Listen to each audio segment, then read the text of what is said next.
Mesdames, Messieurs, bonjour. Je me présente, je m'appelle Jules Cazzola, je viens présenter la faculté de Bordeaux et aujourd'hui je vais vous présenter mon mémoire « Amélioration de la prise en charge des personnes malentendantes, évaluation des avantages et des défis de la théaudiologie et télémédecine au service de l'audioprothèse responsable ». Donc, nous allons commencer par introduire ce mémoire ensemble, nous verrons par la suite les objectifs de l'étude, l'analyse bien entendu, nous discuterons de tout ça et nous finirons par conclure ensemble si vous le voulez bien. Pour commencer, donc chaque année, nous remarquons en France que la population est de plus en plus vieillissante et ce constat peut également être réalisé à l'échelle internationale. Pourtant, seulement 10% des personnes avec perte auditive modérée à profonde utilisent des aides auditives à l'heure actuelle. D'un autre côté, la crise du Covid-19 a positionné la télésanté comme un outil complémentaire pratique à la prise en charge audiologique traditionnelle en audiologie. Cela nous amène à la question suivante. Dans quelle mesure la téléaudiologie et la télémédecine peuvent-elles améliorer l'accessibilité et la qualité des services d'audioprothèse pour les personnes malentendantes ? Nous allons de suite voir les avantages de la téaudiologie et j'attire votre attention sur la réduction possible des coûts avec ce diagramme circulaire qui reprend la répartition en milliards d'euros des coûts associés au déficit auditif en France en 2016.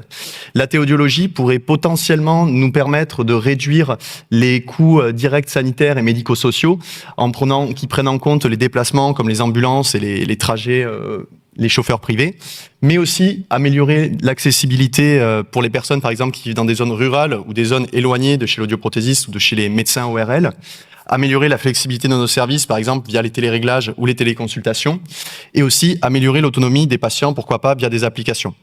On pourrait aussi imaginer pouvoir, avec le temps, diminuer les coûts indirects et coûts intangibles si jamais la téléaudiologie nous permettait d'appareiller peut-être plus de personnes malentendantes qui ne seraient pas venues vers nous autrement.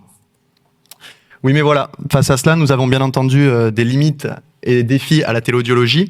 Tout d'abord, un cadre réglementaire strict, une prescription médicale obligatoire et une interdiction de délégation des actes à un tiers non qualifié. Et cela sera très important pour la suite. Une limite d'infrastructure, une nécessité de respecter les normes ISO pour les cabines et une insuffisance d'infrastructures numériques fiables.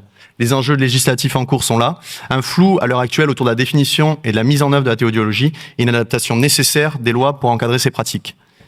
Si nous reprenons un petit peu tout ça, la télésanté est en réalité l'ensemble des soins et services et actions de santé réalisés à distance et la téaudiologie est une branche à l'intérieur qui va venir s'insérer d'une part dans la télémédecine avec la pratique médicale réalisée à distance entre un médecin et un patient et parfois avec un professionnel de santé comme nous et le télésoin qui est réellement la réalisation d'actes paramédicaux à distance qui peut être réalisé par des gens comme nous ou des orthophonistes par exemple pour ce qui est des téléréglages ou télésuivis. Nous passons maintenant à la partie analyse, d'abord avec les résultats qualitatifs. Et j'attire votre attention sur cette double étude où en fait vous avez 28 participants qui ont lors d'une première session avec un audioprothésiste et réalisé les premiers réglages et qui ensuite lors de 3 autres sessions ont été mis à distance. Un groupe était avec ce qu'on va appeler un community health workers, donc un membre de leur communauté qui avait été formé au test. L'autre groupe n'avait pas d'aide et était seulement en visio avec l'audioprothésiste. Le but, évaluer l'impact du soutien personnalisé du community health workers sur l'adhésion aux soins. On a vu bien sûr des avantages à cette étude. Tout d'abord, un meilleur engagement des patients grâce à un accompagnement personnalisé, mais également une utilisation plus régulière des appareils dans ce même groupe. Une satisfaction qui était globale pour le coup, avec une réduction des déplacements et une meilleure compréhension des soins. Il y a des aspects critiquables sur ce type d'études. D'abord un échantillon qui était réduit, seulement 28 participants, et un suivi assez court sur 17 semaines. Dernière chose, comme je vous l'ai dit tout à l'heure, l'application serait à l'heure actuelle impossible en France, puisque nous ne pouvons pas déléguer nos actes à un tiers non qualifié. Nous passons à l'analyse des résultats quantitatifs et je souhaiterais attaquer tout de suite avec le test Digital Noise, qui est un test qui évalue la capacité à reconnaître des chiffres dans le bruit selon une variation du rapport signal-bruit. Donc ce test, il avait été incorporé directement au logiciel, à l'application Aura, qui est disponible sur les smartphones. Et le but était de voir si l'on pouvait retrouver une corrélation entre les résultats au test Digital Noise et l'audiométrie tonale pure. Pour cela, on va regarder la sensibilité qui mesure la capacité d'un test à détecter correctement une condition et à l'inverse, la spécificité qui évalue sa capacité à exclure ce qui ne l'est pas. Pour une perte tonale supérieure à 20 décibels HL, on remarque que la sensibilité atteint 0,92, alors que la spécificité, elle, atteint 0,86. Si la perte tonale est supérieure à 40 décibels HL, la sensibilité atteint même 0,99, alors que la spécificité, elle, diminue à 0,83. Qu'est-ce que cela nous montre? Que le test Digital Noise via l'application affiche une sensibilité et une spécificité élevées pour détecter les pertes auditives, en tout cas nous aider dans le dépistage. L'avantage, c'est qu'il est accessible via des applications comme Aura avec plus de 20 000 tests réalisés au moment de l'expérience. Pour ce qui est des critiques, bien entendu, cela reste de l'ordre du dépistage et les résultats peuvent être fortement influencés par des facteurs externes. Dernière étude, nous allons comparer cette fois-ci des consultations en face à face et téléconsultations avec un aidant, une nouvelle fois, pour l'ajustement d'appareil auditif chez 50 participants. Donc 25 dans un groupe de contrôle et 25 dans un groupe expérimental. Là, après donc un appareillage totalement soit avec l'audioprothésiste, soit à distance, ces deux groupes vont réaliser un test vocal dans le silence et un test INT. Pour rappel, le test INT évalue la compréhension de phrases dans le bruit cette fois-ci et non de chiffres. Qu'est-ce que l'on remarque? Une meilleure compréhension assez étonnante du groupe expérimental par rapport au groupe de contrôle, que ce soit au niveau de la vocale dans le silence ou du rapport signal-bruit, qui pour le test INT. Mais par contre, ces différences sont statistiquement non significatives. Il y a des limites, la présence d'un aidant, le test qui était fait peut-être aussi pour que ce test soit favorable pour l'expérimentation, des différences statistiques, et aussi la taille d'échantillon qui restait réduite. En conclusion, pour cette partie analyse, je pense que nous pouvons dire que les téléréglages et consultations de ce que nous avons vu offrent des résultats similaires, ou en tout cas avec des différences négligeables d'un point de vue statistique dans les conditions de test. Nous allons maintenant comparer cela avec la littérature moderne rapidement. Nous voyons donc des similitudes entre la téléaudiologie, la téléoncologie et la télécardiologie, avec une amélioration de l'accès aux soins et une réduction des coûts. Des différences notables. La téléaudiologie est à l'heure actuelle vraiment à son commencement, donc encore en évaluation, avec des interactions en personne souvent nécessaires, quasi obligatoires à chaque fois pour les ajustements auditifs, des défis bien entendu, un manque de protocole uniforme, des réglementations insuffisantes à l'heure actuelle, et heureusement des perspectives avec des recherches pour standardiser pratiques et améliorer les technologies. De mon point de vue, je pense que la téléaudiologie pourrait nous permettre, dans certains cas, d'améliorer la prise en charge, ce qui est essentiel de prendre les malentendants en charge, bien sûr, pour préserver cognition et sociabilité. Nous avons vu que des logiciels comme Aura pouvaient faciliter le dépistage, et dans certains cas, les diagnostics via téléconsultation RL, lorsqu'ils sont bien maîtrisés et contrôlés, peuvent permettre de garantir la qualité des tests. Pour ce qui est du data logging, pourquoi pas espérer récupérer ce data logging à distance pour pouvoir optimiser les ajustements et même anticiper certains réglages pour les patients à audition fluctuante par exemple.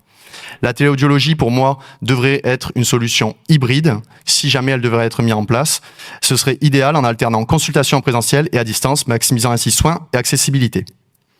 On passe maintenant à mon projet personnel. Très rapidement, l'idée était de créer une salle que l'on peut mettre en place dans des établissements pour personnes âgées, comme les EHPAD ou les maisons de retraite. Les enjeux étaient nombreux. Tout d'abord, le financement, un respect de la législation, une accessibilité neutre et surtout un accès sécurisé. Pour cela, tout d'abord, il faudrait que cette salle respecte les normes ISO et les tests acoustiques pour que nous puissions y réaliser les tests. Ensuite, pour rendre son financement intéressant, nous pourrions y penser à une utilisation polyvalente par d'autres professionnels de santé, comme les orthophonistes ou les psychologues, qui profiteraient de l'acoustique de la salle pour une meilleure compréhension avec les patients, mais aussi pour une meilleure confidentialité, sur des traitements de dossiers médicaux. Par contre, il faudrait qu'il n'y ait aucun colportage, donc il faudrait que les patients gardent une totale liberté de choix de leur audioprothésiste et que le premier rendez-vous soit obligatoirement réalisé chez l'audioprothésiste. Pour cela, il faudrait que la neutralité soit assurée et ce type de pièces ne pourrait absolument pas être financé par des gens qui ont un quelconque gain à vendre des appareils auditifs. Il faudrait un accès sécurisé et contrôlé, pourquoi pas via un numéro à des lignes. Cela permettrait un suivi du patient dans un environnement calme et qui lui est connu et plus confortable, une vérification de la mise en place et compréhension des consignes, donc un impact d'une bonne audition sur le maintien cognitif et la qualité de vie, et donc une économie sur les coûts de santé. Pour ce qui est des avantages attendus, nous venons de les donner. Pour ce qui est des perspectives, cela restait bien entendu un projet, mais pourquoi pas recueillir des avis des établissements et des professionnels de santé pour proposer une étude aux institutions légales. Pour conclure, je dirais que nous pouvons dire que la téléaudiologie, en théorie, pourrait permettre d'améliorer l'accès à l'audioprothèse. Cependant, les consultations en présentiel restent essentielles pour les ajustements initiaux et les évaluations détaillées. Dans le cadre de missions humanitaires, la téléaudiologie pourrait permettre le suivi des patients appareillés, limitant les déplacements, l'impact écologique et les coûts logistiques. Pour ce qui est des pratiques asynchrones, elles montrent clairement des limites en termes d'efficacité et de satisfaction des patients sans interaction directe avec les professionnels de santé. Pour ce qui est des infrastructures, le succès de la téléaudiologie repose sur une technologie fiable. Il faut conclure là. Ok. Pour finir, je dirais que si la téléaudiologie doit avoir un avenir, ce serait plutôt dans un futur hybride, avec des recommandations d'approche combinant télémédecine, téléaudiologie plutôt, et consultation en personne pour maximiser les avantages et minimiser les inconvénients. Merci pour votre écoute. Merci. Vous avez dépassé un peu le temps du coup, et je vais quand même vous laisser une question, parce que je pense qu'il y en aura sur ce sujet ô combien brûlant. Donc il n'y a personne qui a de questions dans la salle ? Oui, pardon. Oui. Alors, Nicolas Wallard, donc un grand merci pour votre présentation. Il y a Une thématique qui est, je pense, très importante à remettre en fait en exergue aussi dans la problématique de la télémédecine et la téléexpertise et ainsi de suite, c'est le temps en fait passé par le praticien. C'est-à-dire qu'en fait, si on est obligé de faire la téléexpertise ou de la télémédecine, c'est parce qu'en fait, on a une sous-démographie médicale et paramédicale dans certaines zones. Et quand on regarde certaines études, par exemple la télémédecine et la téléconsultation, en moyenne, les praticiens mettent entre 20 et 30% de temps en plus que ce qu'ils feraient en présentiel. Donc effectivement, ça veut dire qu'on n'a déjà pas assez de praticiens. Faire de la téléconsultation, ça peut être une problématique.